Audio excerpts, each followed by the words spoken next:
In today's video, I will show you how to delete your Ludo King account.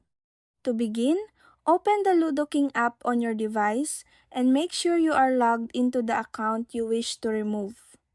Once you are on the home screen, tap the gear icon in the top left corner to access your settings.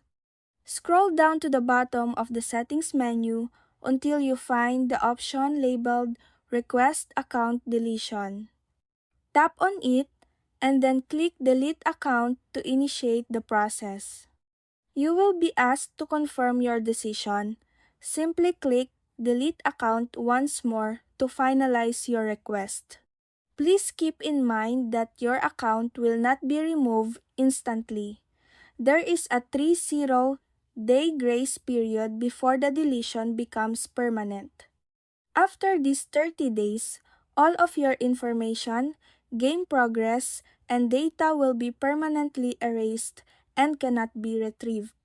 If you change your mind and want to keep your account, make sure to log back in and cancel the request before the 30-day period is up. And that's it. That's how you delete your Ludo King account. Thank you for watching.